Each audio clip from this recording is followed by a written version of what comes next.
Alright, hello there and welcome back. This is the ATP Madrid preview episode of Inside the Draw. Very excited to look at the men's draw. We looked at the women's yesterday and previewed that in the absence of betting odds. There are some odds just for the outright market and the same for the men, so I will still do a short, separate 10 or 15 minute pod later tonight or early tomorrow when all of the markets come out. For now, it's just the outright, so I will have one or two picks at the end of this, but ultimately going to do a separate betting only pod, quick look back and pick some selections for the 10 days in the men's and the women's. Where do we start here? Look, what are we looking for in Madrid? I guess the first thing, I think on the men's side, what you're looking for, and there's plenty of data to back this stuff up, you're looking for a player who can serve big and you're looking for a player who can finish a rally early. It's not your typical clay court. The clay is slightly different. The altitude is different. The ball zips through the air a lot faster. It's like any tournament at altitude.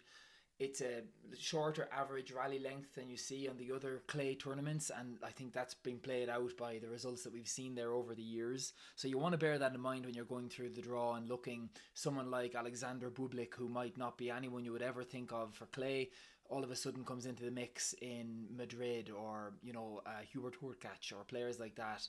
So I guess it's open to more variance than you would normally see. There's a bit more volatility. Some of the big servers, someone like Riley Opelka can trouble somebody if he's playing well. That kind of thing. That's not the usual case when you get to Rome or you go to Monte Carlo or you go even to Roland Garros. So I'm certainly interested in that because I do like the variance that brings, and it does give an opportunity to find some value that otherwise may not be in the clay court season.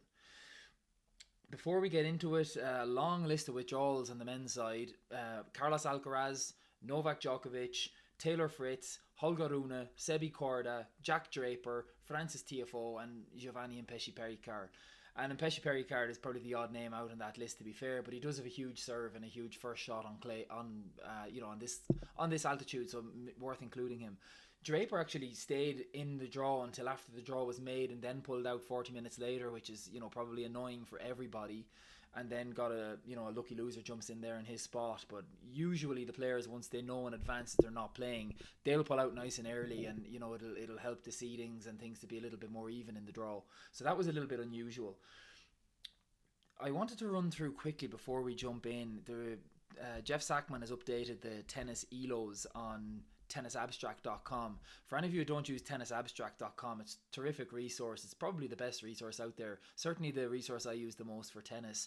But the ELO ratings are hugely accurate, and I would argue that they're probably more accurate than the official ATP and WTA rankings. But what I thought was interesting was that the top 10 in the women's, this is the first time I remember this, the top 10 in the women's are all above 2,000 in the ELOs, and as soon as you get outside the top 10 it drops under that kind of magical 2,000 mark, which is the real elite. Obviously you're still elite if you're in the 1900s, but it's that next level on the women's and on the men's. And then the men's, we've got 6 players only who are greater ELO score than, or ELO rating than 2,000, and then it drops off, not by much, but there probably won't be too many surprises in some of this stuff. You've got Arina Sabalenka well clear of Elena Rybakina in the women's.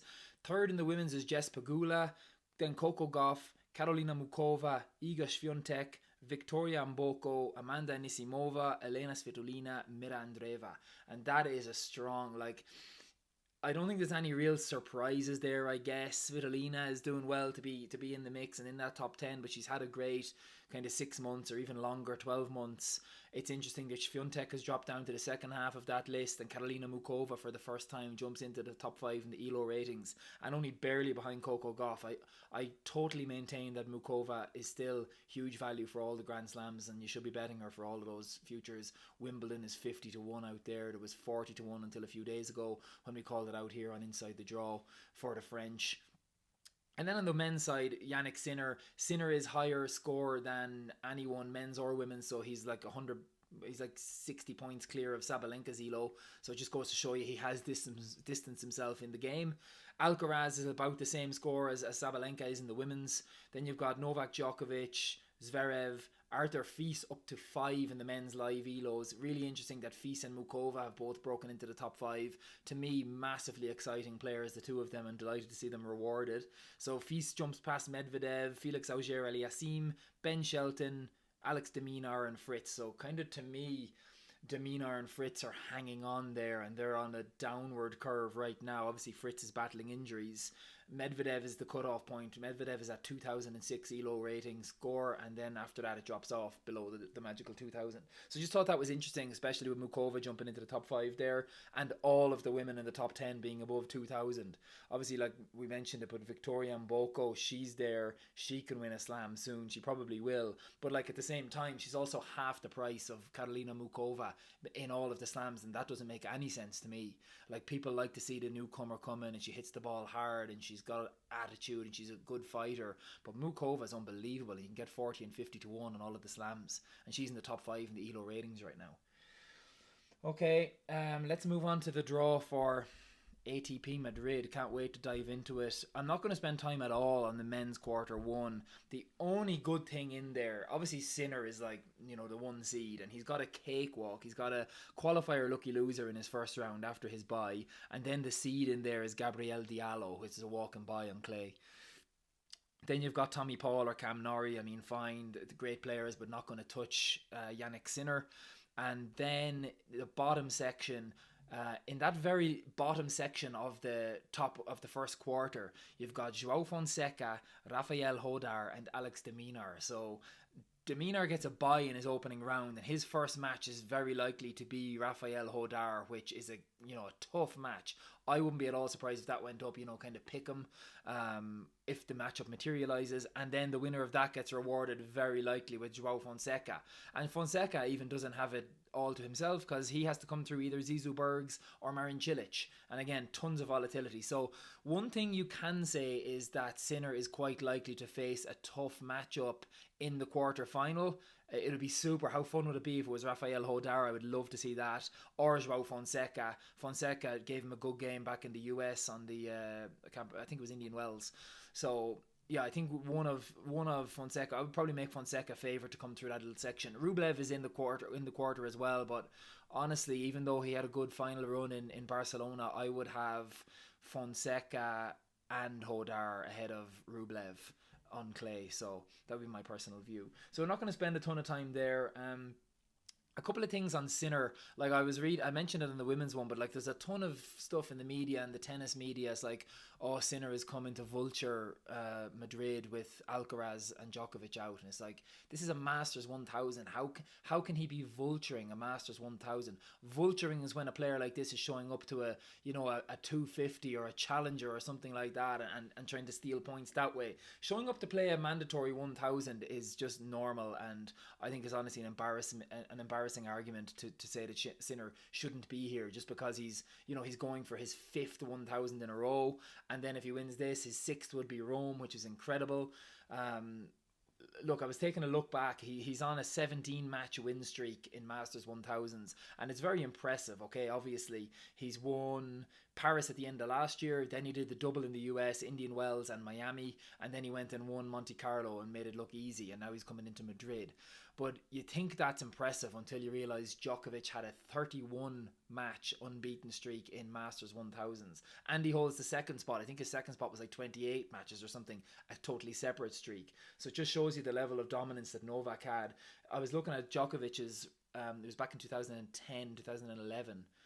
It was 2011 only. He went Indian Wells, then he went Miami, obviously, then he went Monte Carlo, Madrid, Rome, and I don't know whether it was Toronto or Montreal, and then he finally lost to Andy Murray in the final of Cincinnati. Just crazy level of dominance.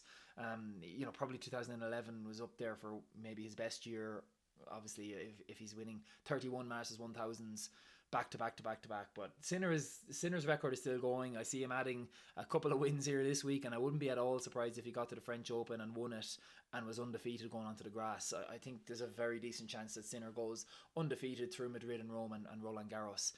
The other thing is obviously Alcaraz is in real bother with this wrist. I saw him wearing a cast yesterday. He came out today and said, and Feliciano Lopez, the tournament director here in Madrid, came out and said that there's a decent chance that Alcaraz is going to miss the French Open.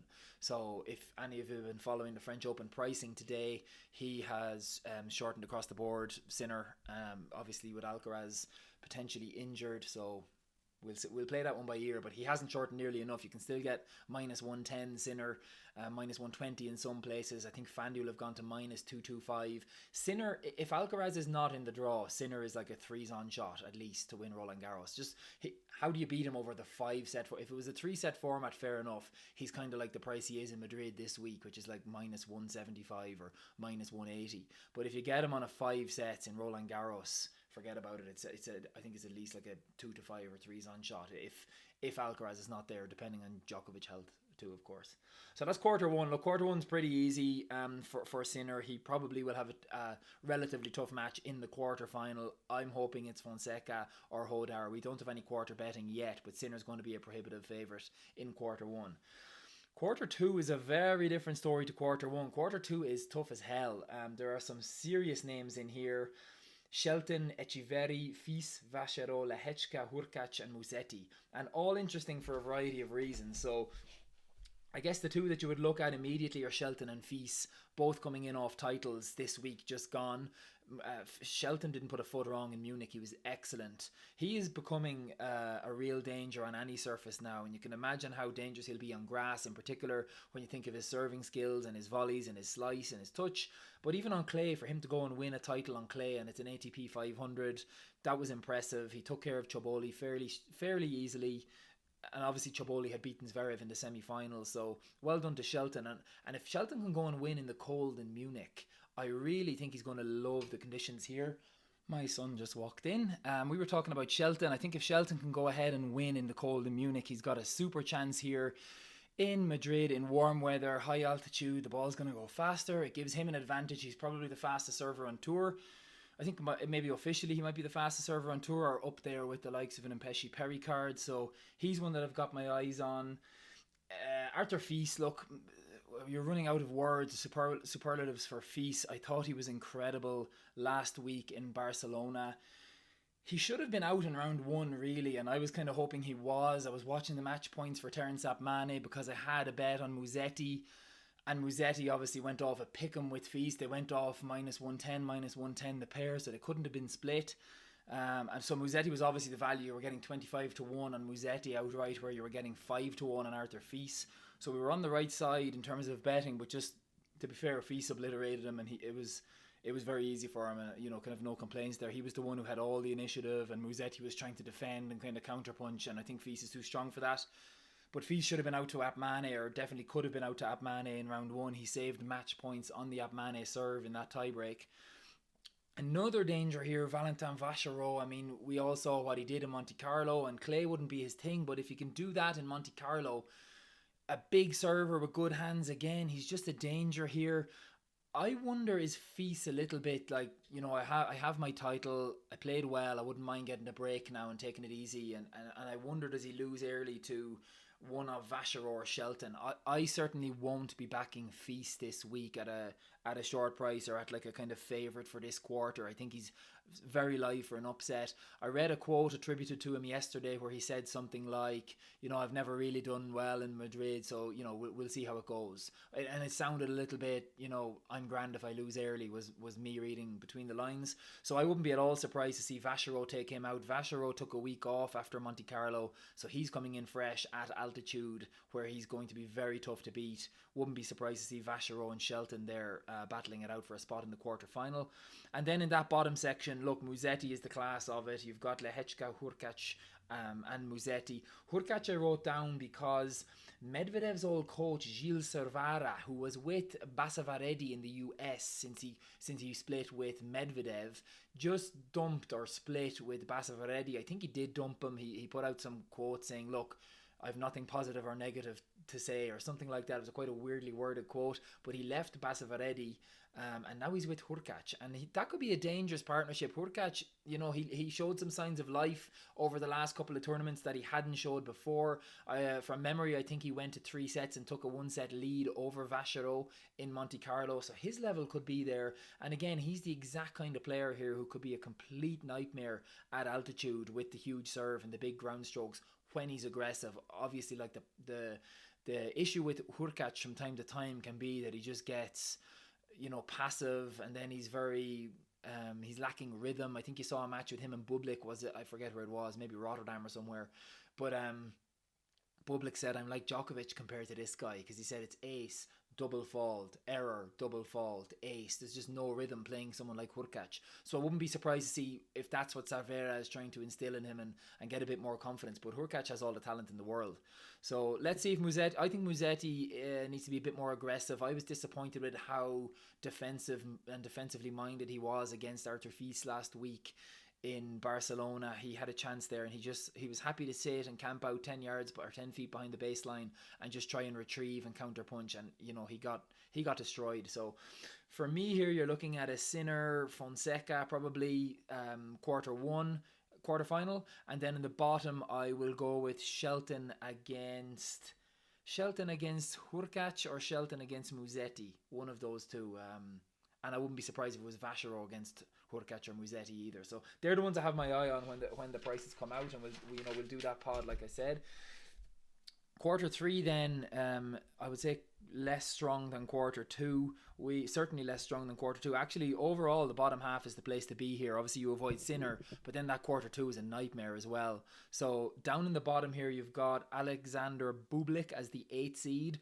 Bublik is someone I would usually bypass in a clay draw and not really talk about him unless it was a weak field or he had a really good draw. But here in Madrid, warm weather, altitude, he will be engaged. The whole thing with Bublik is he engaged or not? If he's engaged, he's dangerous. If he's not engaged, complete waste of time.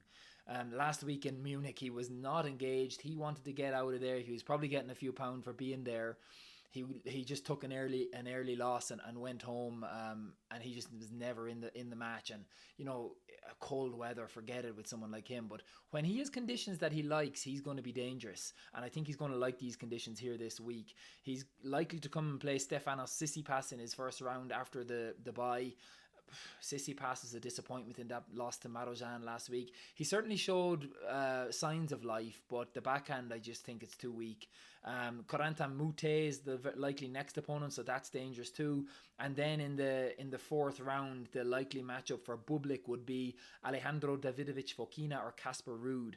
Now, Casper Ruud is the defending champion here. He's obviously at home on clay, multiple French Open finalist. He had an injury in Monte Carlo. He retired mid-match. I think it was against Felix Auger-Aliassime, and he had an injury. So I'm a tiny bit worried about that, but I've seen pictures and clips of him hitting the last couple of days here in Madrid. I think he's here since last Thursday. So he's probably very well prepared. He's the defending champ. Decent serve. The ball's going to sit up high. The hot weather is conducive to his revs and his RPMs and his spin. So I think the conditions suit him really well here. That forehand is excellent when he gets after it. And obviously, he went and won the title here last year. He beat Jack Draper in the final. So he's dangerous. He's the player in this third quarter that has the best clay court experience and clay court results and clay court pedigree. And the other kind of two names that I will look at here, you've got Francisco Cerundolo in the bottom half of this third quarter, and then you've got Felix Auger-Aliassime. And Felix beat Ruud in Monte Carlo, so certainly he's a danger. He's a danger in indoor tournaments too, and while Madrid is not indoor, it's the closest thing to indoors that you can get while still being outdoor. Like the Calle Mágica, which is the Manolo Santana, is almost totally enclosed, and they do close the roof sometimes if it's too hot or if it's windy or whatever. So it's almost like a kind of a hybrid indoor-outdoor event. So I think Felix will be dangerous here. He made the Madrid final in 2024. He also made the Olympic semi-final in 2024 at Roland Garros. So he's not necessarily someone that you associate with clay, but looking at those results, he's done it on clay. And again, he's someone like Bublik, who I think will be happiest at a tournament like Madrid on clay. So Ruud is the best guy here, but he's got his work cut out, particularly with Felix, with Bublik, and with probably Francisco Cerundolo. And then the bottom section, Daniil Medvedev is the 7 seed, and then Alex Zverev is the 2 seed. In between those, you kind of got Lerner Tien, you've got Chaboli, Khachanov, Mensik, and that's basically it. Look, Medvedev, the last time we saw Medvedev, he was losing 6-love in Monte Carlo to Matteo Berrettini. He was throwing rackets. but I'm not ready to write him off yet. Let's see the price for the quarter. I definitely won't be betting him outright, but let's see the price for the quarter. He made the quarterfinal in Madrid in the last two editions of this tournament, so he does like it here. If he gets as aggressive as he got in Indian Wells, I can certainly see him playing well again and troubling basically everyone. He also has won Rome in the past, so this is not a guy who's like, was it Sharapova who used to say, like a pig on ice when she was playing on was it grass or was it clay? It was clay, I think. But yeah, basically that's the quote that comes to mind when I think of Medvedev on clay. But like he's actually won Rome and he's done well in Madrid in the past, so I'll be keeping an eye on him. He's in with Marozan, he's in with Opelka, he's in with Shapovalov, so a couple of dangerous big hitters, but none of them clay quarters. Lerner Tien is in here, but he's honestly done. If you look at his results in his career on clay, he's done zero. He's never done anything on clay. So I am willing to write him off. He lost early in Houston. He also needed 3 sets to get past Bazavaredi in Houston. So for me, looking past him, Dimitrov is there, Monfils is there, both past it. Choboli is there again, who just won in Munich, and obviously he's dangerous, but I think there's bigger names, and he took advantage of a tournament that went his way. I don't know how engaged Zverev was playing in cold weather. I think it's a slight anomaly of a tournament, to be honest. So I'd be looking elsewhere from Choboli as well. I'd be looking elsewhere from Kashinov. One name that stands out here, obviously apart from Zverev, and we all know Zverev's credentials, one name that stands out here is Jakub Mensik, and he's down in the bottom section, the bottom half of this quarter with Zverev, but he's ultra dangerous. He beat Sinner in Doha, and the level was just through the roof. Like, Sinner played well, and this guy just went out and hit him off the court in Doha. He did go on and lose to Feast the next round, which I think was the semi-final, but he's a danger. The only thing is he's after missing his last 2 tournaments with a foot infection, but I almost rather that it was a foot infection than an actual injury or a tendon or a ligament or something. So if we get a price on him, he's certainly someone I would be interested in. He has the game, he has the firepower. Madrid will suit him. He likes hitting a big ball and a big serve. So I'm certainly interested in him. He also made the Madrid quarter final last year, Mensik, so that's interesting. And then we're looking at Zverev, and look, I think overall you would have to call this a relatively kind draw to Zverev. He has won Madrid multiple times. Clay is, like, statistically his best surface. One thing I would say, his first round is either going to be Nuno Borges or Mariano Navone. That is not a kind first round. Both players really dangerous. Both players on their day could probably beat him if Zverev was at 80% level and not serving too well or not getting enough first serves in. So his first round is actually relatively dangerous. Navone obviously won in Bucharest a few weeks ago. We recommended him on the podcast here on Inside the Draw. He was actually the first winner on the pod, and then after that it's like probably Hugo Humbert or Apmane or Kesmanovic. So if Zverev gets past his first round after the bye, which he'd be a strong favourite to do so, he's got a relatively clear coast, I think, provided he could get past Mensik. So overall, I think for the bottom half, you're probably looking at, for me, Casper Ruud against Felix Auger-Aliassime as the quarterfinal in quarter 3. And then probably most likely, would I say, Medvedev. Just because of how fast the conditions are here, I probably would actually lean Medvedev over Choboli. So I go Medvedev, Zverev, quarter 4, likely quarterfinal matchup. Although obviously you've got Mensik there as a pretty big danger, and there are other dangers there too, obviously to Medvedev too. One name that's there for US listeners is Ethan Quinn. I've been impressed with Ethan Quinn this year. He's going to be probably the first match that Medvedev plays after his bye, provided he can get past Marozsan. So he's a danger. Like I say, hits a big ball, serves well, moves well. He's going to be tough for Medvedev and give him an early tough test. But we'll see how Medvedev comes through. And then, like I said at the start, right, the only book that I saw up with outrights here was Bet365. Nothing else. They only have the outright. But a couple of bets that I don't mind each way. And like I said, in the men's, you want to be in the bottom half. The bottom half avoids Sinner, and then it avoids that like quarter 2 that's just fraught with danger and big names, Fils and Musetti and so on. So the three names are actually, I'll narrow it down to just two names: Casper Ruud 50-1 each way, and Jakub Mensik 50-1 each way. So you're getting 25-1 on both of those to make the final, plus 2,500 on Ruud and Mensik to make the final. They're the only bets so far in the men's. The other one I had written down was Sarundalo, but I actually, just with Madrid and the conditions, I prefer the kind of bigger hitters. So I would take a chance on those two at the prices. And then the other one that I like, both of those are like plus 5,000, and Medvedev is half that price. Like, I don't think Medvedev can be half the price of Casper Ruud on clay, when Ruud is the defending champion and the player with the higher clay pedigree. So I'm going to chance Ruud at plus 5,000, Mensik at plus 5,000. You want to be betting those each way. The whole point of it is to get to make the final price, or to win their half price. There will be probably, to make the final markets, that come out later when some of the books have a full and complete offering. So certainly can wait for those markets to come out. And then on the women's, I'm going to keep it so simple. I like Sabalenka plus 225. I think she has a real cakewalk of a quarter. I think she's totally primed. She's come in after a beautiful Sunshine double where she won back to back, and then she's taken like 2 weeks off since. She's been resting. She's been in Madrid as well since like last Thursday hitting. I think she's ready to go and primed. I really think she's going to come through completely untouched from her quarter, and then it's, whoever she's got from there. Swiatek in theory in the semi-final, but she'd be a massive favourite over Swiatek in Madrid. And that's assuming Swiatek gets there, which is, obviously a very good chance that she doesn't. And I think she'd be a massive favourite over whoever she plays in the final too, including Rybakina. So let's see how that goes. But I thought that price was bettable. I probably would make the cut-off there, plus 200 or whatever. But I thought plus 225 was nice. Some of the books are already at plus 170. So I will come back and do a 20-minute betting pod or a 15-minute betting pod either tonight or tomorrow when the lines come out and we have total and complete market from all of the books. In the meantime, thanks for listening. We did the women's preview yesterday, the men's preview today. Please do follow along. Please listen on Spotify. I'm on YouTube, Instagram.